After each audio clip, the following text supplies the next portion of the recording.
We're ready to rumble at the Rock. Your commentators for the first touring car action of the day are Tim Harvey and Ben Edwards. Thanks, Louise. Well, we are looking forward to some fun and games here today with round 4 to set things underway and difficult conditions. And as we know, Tim, changeable conditions like this always add to the mix, don't they? And a massive amount of indecision down on the grid. Looking at the tyres there, you look at the poleman Chilton. He's got wets on the rear for some security in the front-wheel drive car in these damp conditions, but slicks on the front, which will obviously get up to temperature quicker on the front-wheel drive car. This is mindful of turn 1, the flat-out banking section, where a front-wheel drive car, they're frightened of turning in on slicks on the rear, but some guys have gone for it. Matt Neal there, he's gone for it, but he didn't change until late on the grid, so he hasn't even had a warm-up lap on those tyres. So a vast difference in tyre choice. So we're going to have a mixture of performance from the start of the race to the end of the race. Yeah, fascinating. So Matt Neal, there he is, starting second on the grid in the Honda, and he is on slicks all round. But as you say, slicks on the front, wets on the back for the poleman Matt Chilton. Martin Johnson is going to be starting from pit lane, as you can see, and this is going to be a very interesting race. It sounds like the BMWs have generally gone for wets, although we'll have to wait and see if they've all gone for wets. The first of the BMWs on the grid is Stephen Kane down in 9th, and the rear-wheel drive BMWs, of course, which have lost a bit of their starting advantage this year because they've got to run a higher first gear. Be interesting to see how they get on in the latter stages as the track dries up. It's Chilton on pole, though, in the LPG-powered car. First time we've had an LPG-powered pole position, his 6th career pole, and he's looking for his first win in quite a while as well. Let's see whether he's going to be able to do it. Of course, he came so close to winning at the end of last season at Brands Hatch, only to be pipped at the post by that man, Jason Plato, who starts 5th on the grid in the number 2 Chevrolet. They go away then on the formation lap. Look at the amount of wheel spin Plato gets on his cold slicks. Yeah, he's going to work really hard on this out lap, virtually the point of weaving to the point of spinning to get some heat into these tyres. My choice would definitely be slicks all round, but you can expect the wet shod cars either just on the rear or all round to have an advantage at the start. And the difficulty with being on slicks is just surviving the first couple of laps.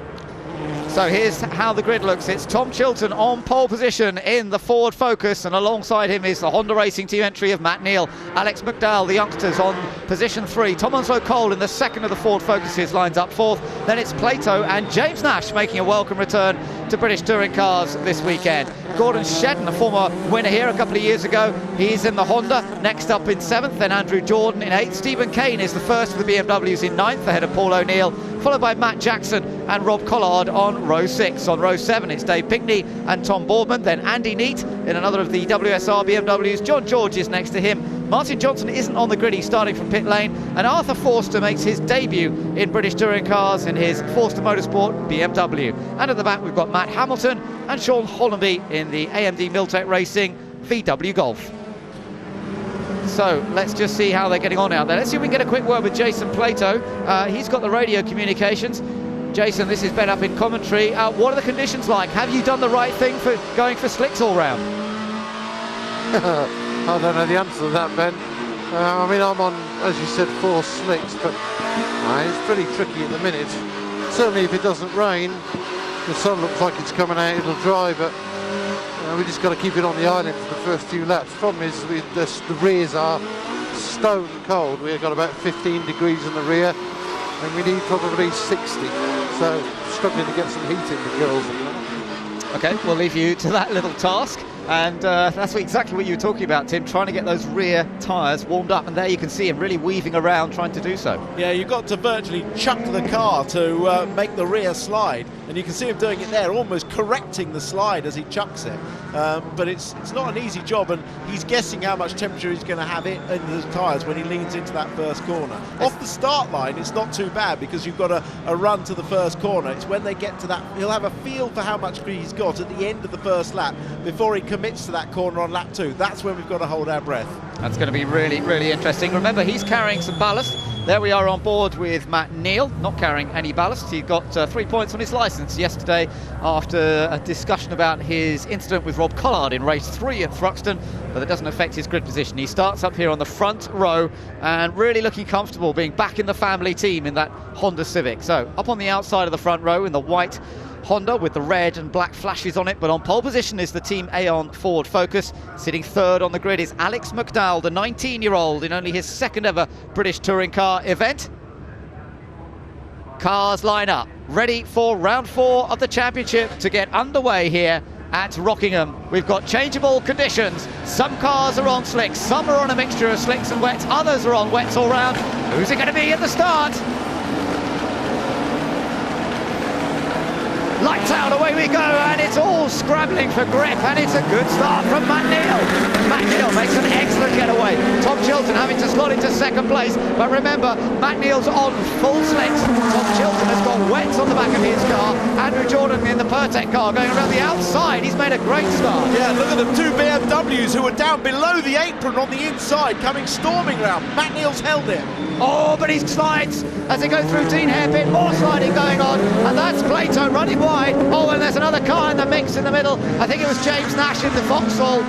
Yes, it was, with the Avatar backing this weekend. And who's been left behind? Martin Johnson, I think. Right, so poor old Martin Johnson, who started from pit lane. What's going on up front? Matt Neal still leading, but both of the Ford Focuses are tucked in right there with him. And Matt Neal struggling to get these tyres up to temperature as quickly as possible. Yeah, in these conditions, you have to turn it a little bit early in the front-wheel drive cars to get a feel for how much grip you've got on the rear, and then just gradually load it up through the corner.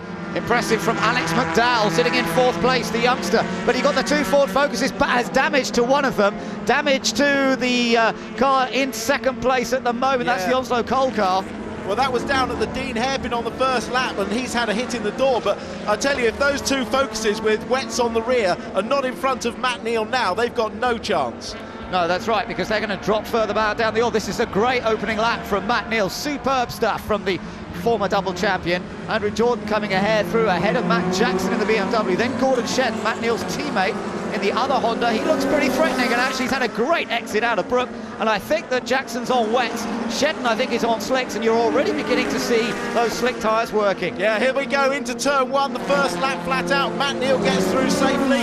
If anything, there was a bit more sliding from the guys with wets on, so I suspect the guys with wets on the rears, the 2 Fords, almost overheating already. The track is far too dry for them. The sun is beating down already. Andrew Jordan up from 8th on the grid to be in 5th place at the end of that first lap in the Pertec car, so he's going very well. Had a change of turbo for today, and here's Shetton up the inside of Matt Jackson. Jackson's going to try and cut back on him on the exit. Good stuff straight away, and he claims the place back once more, so that puts him into 6th again. Nash off again. Unfortunate first race after a great qualifying performance. James Nash, you remember, was driving one of the RMS. Oh, and he's got suspect a lot of damage on the left rear. Oh, and already one of the Vauxhalls, that's Onslow Cole off, and he's gone off on the long left-hander. The rear tyres, I'm sure, have already gone on that car. He might as well pit. Meanwhile, Andrew Jordan is battling here with Plato. So Plato is climbing back up the order. He is on slicks, remember. I think Jordan's got wets on the back of the Vauxhall, the blue car with the orange flashes all over it. And now that the slicks of Plato's are coming up to temperature, we've got a good little confrontation going on here. Jordan won't want to give up. Oh, there's a touch of contact, and also Cole's getting involved. Plato's getting squeezed out wide, and he can't make it through. He loses a place. Well, Plato elected to back out of that, probably sensibly. Here's a replay. This is Onslow Cole. Watch, look how the car's sliding from the rear. Oh. His rears have already gone off. The wets have gone off already. On that dry track, they just couldn't hold on. So everybody on wets on the rear really going to be struggling now, as Andrew Jordan, you can see the back of his car sliding through turn 1 on the banking there. He is going to be able to make a move on Chilton here, though, I think, as he comes down into the Dean Hairpin. Oh, just look at the oversteer as he turns in there. These guys are going to be driving as if the rear's on casters. So, but Jordan's up to 2nd place now in that car. Up front and pulling away is Matt Neal, but Andy Jordan, he's got in front of the Ford Focus. He's up into 2nd, but we think that these 3 cars have all got wets on the back, whereas this car is on slicks all round, and so is Plato. Shows what a fantastic job Matt Neal's doing, because he's a long way in front of these guys, and the next quickest runner with slicks on, we think, is Shedden, who's a good way back. Look at these cars now. Look at the back end of these cars. I tell you what, Andrew Jordan's going to need all his rallycross experience coming up over the next few laps. You're absolutely right, and it's probably no surprise, and thanks to that he's the one that's controlling this best. Yeah, so far, but how long can he hold on? The 2 Fords at it again, Chilton, Onto, Cole. They're good friends, these 2. Yeah, but Shedden and Plato are just going to gobble these guys up in a minute. Yeah, they're just going to be history, aren't they, very, very soon. We're only on lap 3 out of 16. Look at Shedden. He's tucked in behind them now in the white Honda. Then we've got the two Chevys, yeah, and Plato's just gone past McDowell. McDowell has got wets on the back. That was a sensible choice with the young driver. Plato went for the slicks all round, but he's got the experience to deal with it. Yeah, but I think the big losers out of this are going to be the two Fords. I think they should have at least split one car on one selection and one on the other to put them both on the same choice. Nash in the pits with the damage we saw earlier. Shame for his first race in the 888 car. Matt Jackson in the pits as well. He started on wets and has already burnt them up. Gordon Shetton getting past one of the Ford Focuses, so that puts him up into 4th position on the slicks. Now he's going to try and get past Onslow Cole and Chilton, the two of them together. Andrew Jordan still holding on to 2nd place at the moment, and in fact Chilton gets the place back because it's still slippery out on that section of circuit. It's interesting to see where the cars with wets on the back still have a bit of an advantage. Yeah, don't forget it's still wet offline, and Chilton fighting the car through piff-paff, the long left-hander. Shedden will get up the inside comfortably here, as will Plato. Yeah, Plato follows through, and Jason now tucked in behind Gordon Shedden. Plato set the fastest lap last time around, 129.4, and up front Jordan under attack from Onslow Cole, so 2nd place has changed again, but the speed of Plato here compared to the cars on wets is just going to be massive. Yeah, in fact, he's actually passing Shedden now. Yeah. We saw Shedden have a little twitch at the Tarzan hairpin. The short wheelbase cars, they actually are more. Oh. Someone diving in the pits for I think that was McDowell going in to change his wets. Actually, it's one of the Focuses. I think it's Chilton coming in. You're right. So Tom Chilton has come in to change. Meanwhile, Plato and Shedden continue on their way. Shedden now in 4th place. Plato is in 6th. What's happening behind? Paul O'Neill is next up in 6th, and then Tom Boardman's come up to 7th. McDowell is in 8th, Stephen Kane in 9th, and Tom Chilton in 10th. Back with the leaders, and Jason Plato still trying to attack Gordon Shedden. Shedden's trying to get past Andrew Jordan. Over the curb goes Plato, has to come back over to the left. Lets Shedden get on with the attack. Up front, meanwhile, Matt Neal's lead is a massive 7.5 seconds. Yeah, I'll tell you, a guy you're going to have to watch is Stephen Kane. I believe he started on slicks, and he's just set the fastest lap of the race. He's down in 9th place, but don't forget, he won the last race at Thruxton, and his dander's up, so watch him come through. There he is. Yeah, good stuff from Stephen Kane then, in 9th place, as you say, but having set that fastest lap last time around, and the BMWs are very good on their tyres, as we know. So here we are, back with the battle for 2nd position. Plato's got past Jordan. Onslow Cole still holding on to 2nd here. Shedden and Plato both ganging up on him. So this is going to be some kind of test for Tom Onslow Cole. Can he hold on for another lap or so? It's going to be tight. Yeah, the problem Shedden's got is that he's using his slicks, but if he drives offline, he gets them wet, or at least cold anyway. Needs to pull a tight line on the exit here and use the traction to get out. Good exit by Plato behind him, wasn't it, in the Chevrolet Cruze? But it's still Tom Onslow Cole holding on to 2nd as they cross the line this time. We're on to lap 6. Yeah, look at the power of that LPG-powered Ford Focus. He just dragged away from the Honda. That Honda has a strong engine. Yeah. But, oh, huge commitment through that corner. Yeah, and he had to really correct, and here comes Shedden down the outside to try and take 2nd. Plato's going to try and follow him, but Onslow Cole still fights him off, slides through the midsection of the corner, and still he's doing a mighty job of fending off these guys, but now surely Shedden has it, because he's down the inside. He's got to hold it in tight though, or they'll cut underneath him. That was really good driving by Shedden, because he went round the outside and there was every chance there that Onslow Cole was going to come out and collect him, but really good driving. I think he'll pull away now through this long left-hander. Yeah, but Plato's not through yet. He's trying now. He is, yeah. Just put a wheel over the edge, didn't he? And look at that. Paul O'Neill tucked in behind. He's on slicks, and he's flying as well in the sunshine.co.uk car. Tucked in behind the Pertec machine of Andy Jordan and the black car of Tom Boardman. Well, this is good to see Tom Boardman on form, and in fact, O'Neill and Boardman having a wonderful little dice together. You've got the Honda Integra down the inside. Paul O'Neill here with a chance to get past Andy Jordan. Oh, he gets sideways, and that allows Boardman through. And look, there's Stephen Kane in the BMW. Yeah, I told you about him catching them up, and he is very quick, but it's getting through these cars that are difficult. Let's go down to Simon Hill. He's got James Nash in the pits. Looks a very brutal first lap for you. Tell us what happened. Yeah, it's great to be back in the BTCC Championship. I think that was a welcome present. Yeah, I didn't make a great start, but we had the right tyres. We warmed our slicks up straight away, so we were looking quite good, even though we got knocked back. I think it was Andy Neat coming onto the start-finish line, and my wing mirror is knocked in from the previous accident, and I wasn't expecting him to make a silly lunge or anything, but he decided it was the right thing to do and caused a lot of damage. Thanks, James. So better luck for the next one. Yeah, I hope so. Thank you. Back to you, Ben. Thanks, Simon. We're on lap 7 out of 16. Matt Neal leading by a massive 9.7 seconds. Gordon Shedden, his teammate, now up into second place. Plato is in third, then it's Onslow Cole in fourth, still struggling on with the wets on the back, then Jordan, Boardman and O'Neill, and then Stephen Kane looking fast in the BMW. Yeah, and I tell you that Shedden lapped nearly a second quicker than his teammate Matt Neal in front, now that Shedden's got some clear air. But Matt Neal may be managing it as Boardman and Paul O'Neill and Stephen Kane all gang up on Jordan. Yeah, Andrew Jordan can't live with those wets on the rear of his car, and he's really struggling to fight these guys off. Onslow Cole still just about managing it ahead of the black Seat of Tom Boorman, and then Paul O'Neill, Stephen Kane at the back of that group as well in the Airways BMW. First time winner, last time out at Thruxton, of course, and really the confidence showing now as he moves further up the order as they come through Brooks chicane then, and the leader has gone on to lap 8 out of 16. It is Matt Neal leading, Gordon Shedden second, Jason Plato in third, Tom Onslow Cole still holding on to fourth, and then behind him we've got Boardman, O'Neill and Stephen Kane all sort of battling for position and trying to move up. Plato has just set fastest lap. Yeah, a second and a half quicker than Matt Neal, so this two, Shedden and Plato, are pushing each other forward. I mean, that gap is the lead is down to 8.5 seconds, but they are catching it rapidly. Yeah, that's right. So their tyres working beautifully. You can see how dry the circuit is online now. The sun glinting off the back of Gordon Shedden's Honda. So it's been a complete change in fortunes and in conditions during this race. Up through the left-hander at Fifth Path.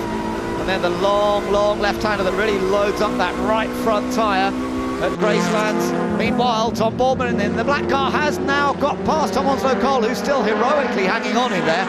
Paul O'Neill's got past him as well, and Stephen Kane will do likewise, I'm sure, if he gets half a chance at the Tarzan hairpin. Yeah, well, Paul O'Neill coming off 3 top 6 places at Thruxton and the podium. He's looking for some strong results this weekend. But look at Plato, he's all over the back of Shedden. Yeah, very close. Jason Plato in the Chevrolet Cruze was pretty satisfied with what he did at Thruxton. Came away with his target of points. Sits second in the championship coming into this event, of course, but without Fabrizio Giovanardi here, he's got a huge opportunity to take the lead. So, interestingly, watching him come out of that chicane, the Honda just seems to edge it away slightly as they come onto the oval. Yeah, it's just difficult to tell whether that's traction or top speed, but certainly Plato quick at the end of the straight, the top end of the Chevy, very good indeed. Look at that lock-up from the left rear when it's unsighted. You can actually see it leaving a black line on the braking there into the Dean hairpin. Here's Paul O'Neill up the inside of Boorman, but Boorman will have the inside when they get to Yentwood. Yep, he's still not quite there. Boorman's doing a good job. He's up to 4th place now. Tom Boorman back in BTCC, which is great to see. Made his debut way back in 2001 in the production class of British touring cars, and then went on to race Seats. Beat Matt Jackson in the Seat Championship some years ago, went on to win Seats in Spain as well, as raced in World Touring Cars, and now he's got this Seat going really well, up into 4th place. Paul O'Neill is in 5th. Stephen Kane, though, is still looking dangerous in 6th place. Yeah, he's the one that maybe, in fact, with several laps to go, the front-wheel drive cars could actually start to lose some grip from the front as the BMWs build temperature in theirs. Their tyres take longer to get up to temperature. In fact, it's no surprise that Rob Collard set the fastest lap on the last lap, having obviously stopped for tyres. But expect the BMWs to get stronger generally as the race goes on. So that could suit this man, Stephen Kane from Northern Ireland in car number 11. The Airwaves BMW led home an Airwaves 1-2 at Thruxton last time out. But remember, we know that Matt Jackson had to come in 4 tyres. He's had to change onto slicks. They did split their strategy between the 2 BMWs, and it's worked better for Stephen Kane than it did for Matt Jackson. Tom Boorman, though, still in that black Seat, sitting in 4th place. Paul O'Neill in the white and blue Honda, the Sunshine Dakota UK car, still going in 5th place further back. Ooh, O'Neill actually having a little look up the inside of Boorman again. Still couldn't quite make the move stick. Yeah, Boorman always a little bit too deep into the hairpin there, but manages to hold it on the outside so that he's got the line for Yentwood. Stephen Kane again just sizing them up, seeing if the BMW rear-wheel drive has any more traction anywhere that he can make use of. So far he can't, but if he can just get a decent exit, then maybe he can make the most of it. O'Neill's just dropped back slightly from Boardman on this half lap, but may well close that gap up on the rest of the infield section. Yeah, obviously there's little strengths and weaknesses of each driver and each car at different places. I think probably Paul O'Neill's car is quicker on the brakes and through the tight corners, but then Boardman seems to pull it a little bit on the longer, faster ones.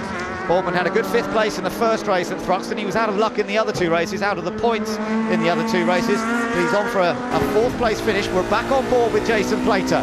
On lap 11 out of 16, Matt Neal leads by, let's just see what the gap is as they cross the line, 6.5 seconds over Gordon Shedden. Here we're riding with 3rd place Jason Plato. He's some way ahead of 4th man, which is Tom Boardman, then Paul O'Neill and Stephen Kane. Watch them up to the hairpin again. Plato not close enough to attack.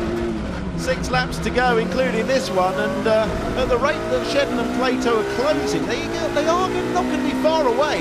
It's difficult to tell whether Matt Neal is just managing that gap or whether he hasn't got the pace of these two who are racing each other, but they're continuing to close the gap.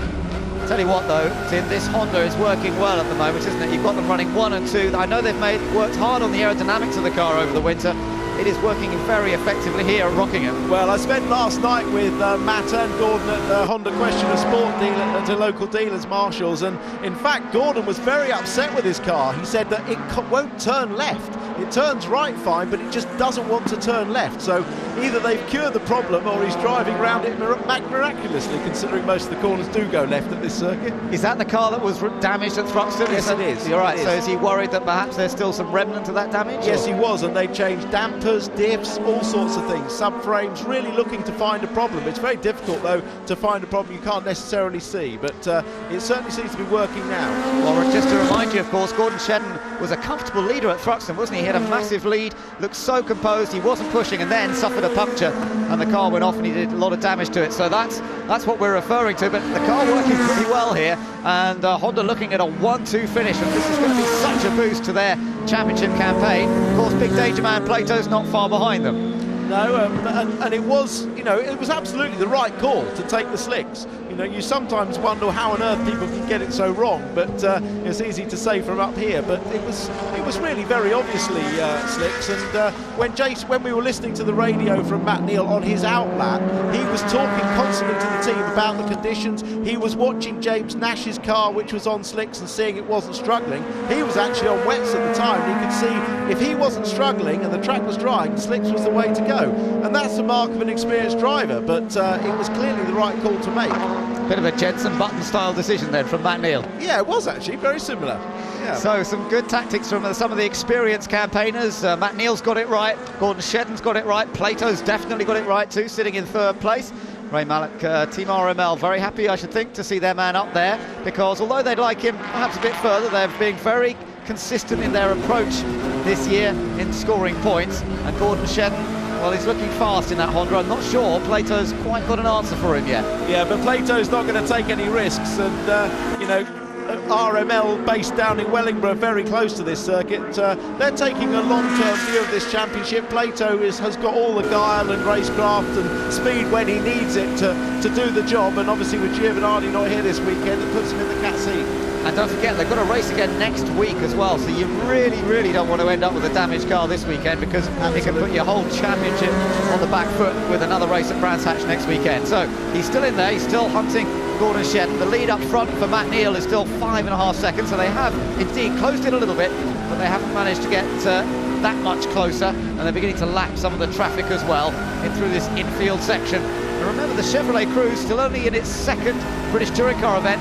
And Tim, we're on this new Dunlop tyre. First time for all the teams to be using this new Dunlop tyre. Yeah, it's a tyre they tested extensively last year at Snetterton, and all the teams are very happy with the tyre. It was not only faster, it was more durable, but this is the first time that they've used it this year in BTCC, because obviously at Thruxton they had a Thruxton-specific tyre.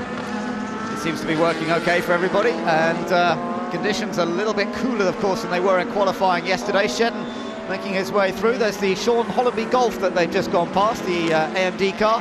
Lights ablaze, good to see it out. He had a problem in qualifying yesterday, and Hollenby's actually running in 13th place here, so not too far outside the points, but I don't think he's going to be able to actually get into the top 10. So as the leader has now crossed the line to complete 13 laps and go on to lap 14 out of 16, the gap to second place, Gordon Shedden, is 4.8 seconds. Then it's Jason Plato in third place. Tom Boardman is still in fourth position, Paul O'Neill fifth, then Stephen Kane in fifth place. Onslow Cole, remarkably, still holding on to seventh in his mixed setup Ford Focus, but he has dropped quite a long way down the order. There's the gap first to the battle for second. Yeah, well, that was Karen Neal, Matt's wife, watching. She knows what's happening, but Litland seems oblivious to the fact that Daddy's winning. Yeah, no, Daddy doing a fine job at the moment. It's been a while since he's had a victory. He did win here in the wet a couple of years ago, didn't he, in the Vauxhall? Had a brilliant win, actually, in the race 3 in very difficult conditions. Slightly different. I mean, it's been changeable conditions, but it's gone dry, and Matt Neal's still looking good. Yeah, this battle between Paul O'Neill and Stephen Kane still carrying on. Boardman has actually pulled a nice little gap on those two, so a very good drive by Tom Boardman. Yeah. And we're looking to maybe seeing a second car coming out of that special tuning team. They've acquired another Seat Leon and hoping to have 2 cars out at Brands. That would be great, and I'm really pleased to see Boardman back in the championship. It's good to have somebody of his ability out there, and he's driving well at the moment, up to fourth as we know, but this is still the battle for second. Gordon Shedden versus Jason Plato, and Plato sizing up that Honda, just working out where maybe the Honda's got the edge. It seems to be just coming here off the chicane onto the banking. That has great drive out of that final corner, and it's working well for Gordon. Yeah, Jason, all the time Jason's talking to his engineers, telling where the other cars are stronger, in which corners he's quicker, in which corners they're quicker, and where they have advantage. He was very deep on the brakes there, actually too late on the brakes, missed it completely, but the only slight advantage is sometimes you miss the braking there, you get a very nice line through the second apex and don't lose too much. Well, it doesn't matter too much, there's no one close to him, he's not under any threat. There's a 5.8 second gap from him to Tom Boardman behind, so no problems at all. And for Honda, this is looking excellent, I have to say. For Team Dynamics, they had a bit of a miserable time at Thruxton, despite being bang on the pace and leading the race, and Matt Neal was up there. And then, of course, Matt Neal challenged for the win in race 3, had that contact with Rob Collard, has been penalised for that, but this is looking much more like it from their point of view, Tim. Yeah, as you say, they actually arguably had the fastest car at Thruxton, with pole position for Shedden, and Matt Neal, once they'd actually come off their too optimistic suspension settings, which blew the tyres, they were the fastest car out there and didn't get the rewards for it, but now they are. Honda racing back as an official team, the car looking fantastic, I think, in white and red after years of orange and black, but it looks great, and this is going to be a great result for them. Onto his final lap then, Matt Neal looking as though he's going to take his first win of the season. There's the gap back to his teammate Gordon Shedden. Doesn't look as though Jason Plato's going to be able to pass him. He's going to have to take a bit of a gamble to do so, and I don't see him doing that in race 1 here today, because this is still going to be useful points. And don't forget, the ballast is a bit of a heavy hit here at Rockingham. When you have to carry maximum ballast, we've seen it in the past, it really can drop your speed here. Yeah, it does, because of the heavy braking acceleration, and you're carrying that acceleration for a long way. Paul O'Neill defending from Stephen Kane, who locks up, and I mean, that's looking up the inside, he's going to have a go. Will O'Neill go around the outside or cut back? He's been pushed to the outside. Kane's going to take that position. Last lap, good time to do it. Stephen Kane goes up into 5th place. Paul O'Neill fought him, but he couldn't quite do it. So I'll tell you what, just to show that Matt Neal was cruising, on the last lap he set his fastest lap at 25.9, only a couple of tenths off the fast lap race, so he was just showing us that he had the pace all the time. Yeah, Matt Neal's had this one totally under control, and there is Matt Neal then. What a great return this is to the family team. Things didn't quite work out for them at Thruxton, but it certainly worked out for him extremely well with a good tyre choice to put it on to full slicks. And as he comes out of the final turn then, it's Matt Neal's first win since Brands Hatch in 2009, early in the season, his 32nd career victory. Coming through to make it a Honda Racing 1-2 is Gordon Shedden, and Jason Plato, he'll be reasonably happy with 3rd place, I think. Let's just see how the other places sort out. Boardman through in 4th place, and then it's Stephen Kane in 5th, Paul O'Neill in 6th, and then a big gap back now. In fact, Jordan's just taken 7th in the number 77 car. Andy Jordan has just taken the Ford Focus off Tom Onslow Cole, and so it's going to be Andy Jordan who's going to be the first car home with wets on it. Onslow Cole finishes in 8th place, And I think Martin Johnson, who had a great race here last year, if you remember, to take points. Oh, Collard and Chilton making contact. Oh, that was nearly straight through the tyres for Chilton. This is a battle for 10th, battle for the final point. Martin Johnson's just gone through in 9th. He'll be delighted with that. And 10th does go to Rob Collard, who got past Chilton, so he gets the final point. Yeah, great race there, and no surprise that the old guard, Neil, Shedden, Plato, picked the right tyres, made the most of it in those early laps, stayed out of trouble. Really the big losers are the two Fords of Onslow Cole and Tom Chilton, who squandered their qualifying position with a bad tyre choice. Yeah, and I have to agree with you, Tim. Why didn't they mix tactics? Bit of an odd one, that. Why didn't they go for... They've got two quick drivers, both perfectly capable of dealing with whatever tyres they put on the cars, but they didn't choose to do that. So Matt Neal comes home as the race winner then, leading home an excellent 1-2 finish for the Honda Racing team, and second place for his teammate Gordon Shedden, who didn't qualify so well but certainly raced very effectively on those slicks, and Jason Plato, who qualified 5th, finishing in 3rd place. But a quick note about Martin Johnson's 9th place finish. He's going to be well pleased with that. Remember how he beat Giovanardi on the line to get 10th here last year, and now he's got 9th. Yeah, great result, he really deserved it. Here are the full results.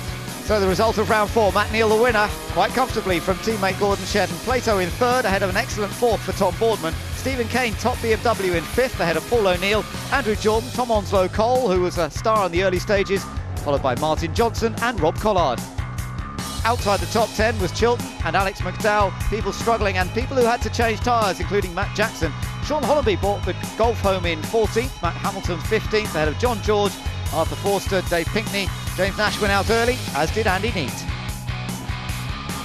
And this is what it means to the championship at this stage. Jason Plato now leads the title battle on 41. Giovanardi not here and not scoring. Matt Neal up to 3rd place, ahead of Matt Jackson, who's on the same points, but in terms of tie-break, Matt Neal has the edge with a race win. Paul O'Neill on the same point, so it's all very close there. They're ahead of Stephen Kane, who's only 3 behind. Gordon Shedden's moved up as well. Boardman on there with 14 points, ahead of Alex McDowell and Phil Blue.